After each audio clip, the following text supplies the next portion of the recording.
All right, hello, my friend. It's been quite some time. I'm back in the car. This is one of my favorite places to record, and the reason why is perhaps it's because it's metaphorical, right? I'm in this state of flow, of transportation, and I tend to get a lot of my ideas driving. And typically I'll use an app called Cocoon Weaver to record voice notes. Excuse me. And what I found is a lot of the time these voice notes are repetitive, but getting it out feels really good. It's like a cleansing. And what I want to talk about today is the idea of letting go. And I was literally just reading a quote from the book Letting Go by David Hawkins, and talks about how most insecure people in relationships tend to be possessive and clingy, and it's a way to secure the other person to them. And as someone who has struggled with a lot of insecurity, specifically around intimate relationships, this is very true. Like the tighter you hold on, the quicker and the harder the other person pulls away. And so lately, I've been consciously practicing detachment. And what's interesting is it wasn't even so much a conscious choice to detach, or rather it was forced by the situation I had with this one individual. And I got to the point where I was like, I just felt disgusted and turned off. And I intentionally, consciously detached myself from that person. I'm like, I'm not messing with this person anymore. And a big part of that is in the past I've been very indecisive when it's come to making decisions, whether it's with a person I'm interested in or a project I want to pursue. There's a lot of times there's been this indecisiveness, and when I've been indecisive, it feels like I'm teetering on a seesaw or on the edge of a precipice. Like I don't know what to do. It's this state of anxiety, right? And so I decided I am no more. I'm done with this person.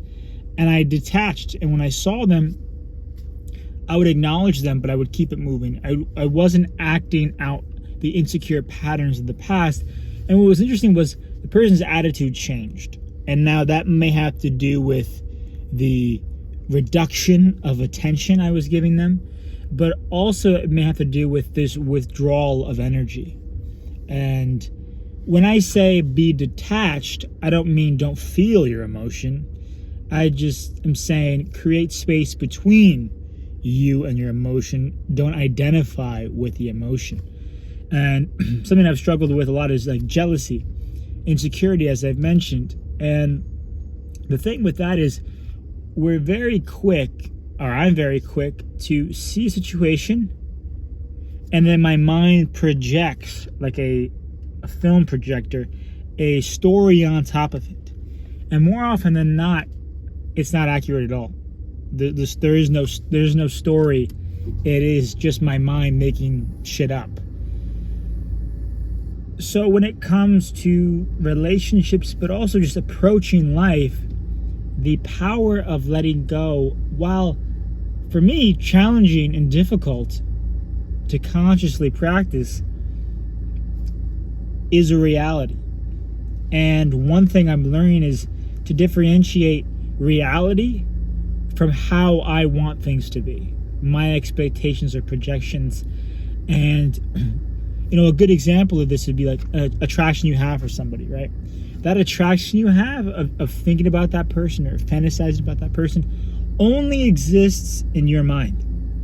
So the same thing goes with that insecurity, that jealousy. It all exists within your mind, not an actual physical reality. However, because of those thoughts tend to create energy, and that energy more often than not repels people away from you. If you've ever been around somebody and you're like, oh God, I don't want to be around this person, and you may not know why, it probably has to do with their recurring thoughts, right? And so the idea of practicing letting go isn't holding on and clinging tightly to something, but treating it like sand. And even as I'm saying this, it's like there is this fear that comes up around like, well, if I let go, how do I know I'll get what I want? And that's the thing. It's a dichotomy of trusting, letting go, and accepting that what comes to you is what will serve you best. And what doesn't come to you is not meant to be. And there's this Stoic principle called Amor Fati, love of fate. And I was reading about it yesterday, and it's the idea that everything that's happened to you, or everything that's currently happening to you, all your challenges, all your problems, to approach them with love, as if they are perfect. This is what's meant to happen. And that is incredibly hard and difficult. But the more I think about it, the more sense it makes. Like, if something's happening to me, or I'm going through a challenge or obstacle, what choice do I have, right? I mean, I can obviously choose to solve it, lean into that masculine frame of like, hey, I got to solve this problem. But it gets to the point, and this goes back to me doing the voice notes and saying the same things over and over again. It goes back to the idea that just talking through them only works for so long. And then it becomes an issue of, okay, can I solve this? Is this a solvable problem that requires a solution? And then ultimately it comes down to surrender. And just, it is what it is. And not even like an apathetic it is what it is, but this is the situation, this is it, this is how I'm seeing it, this is the reality of it, and moving forward from there. A lot of it also comes down to experience, particularly with romantic relationships.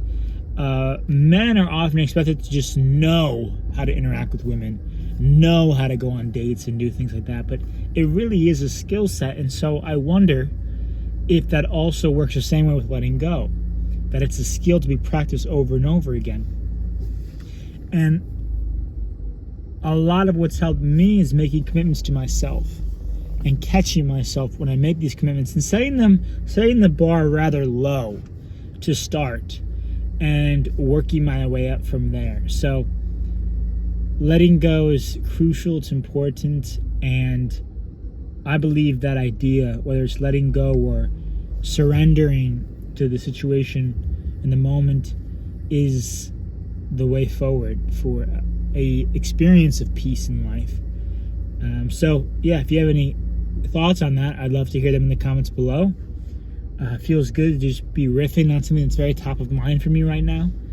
And as I continue to learn, I'll continue to share insights and hopefully see you real soon. Peace.